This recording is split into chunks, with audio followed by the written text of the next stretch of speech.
Hello guys, আগের ভিডিওতে তোমরা দেখেছিলে মাইকো ক্যাম্পের রাতের বেলা রুটি, আলু ভাজা আর মাংস খেয়ে আমরা চলে যাই রিসেপশনিস্ট দাদার সঙ্গে বেশ কিছু কথা বলতে।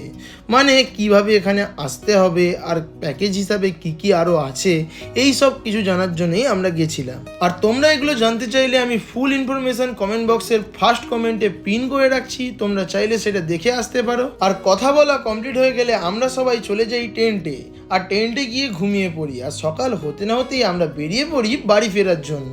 প্রায় সকাল 6টা নাগাদ ক্যাম্প থেকে আমরা গাড়ি ভাড়া করে নিই, আর তারপর ওখান থেকে চলে আসি হলদিপাড়া স্টেশন। সেখান থেকেই বাঘাযতীন এক্সপ্রেসে করে আমরা মাত্র 2.5 ঘন্টার মধ্যেই পৌঁছে যাই আমাদের গন্তব্য খড়গপুর জাংশন। সকাল থেকে বেরিয়ে বেশ খিদে পায়, ওখানেরই এক দোকান থেকে আমরা খেয়ে নিই কচুরি আর ঘুগনি। তারপরে স্টেশনে ফেরার পথে ঠাকুর প্রণাম করে আমরা বাড়ি ফিরি। তোমরা চ্যানেলটাকে সাবস্ক্রাইব করো। চলো বাই।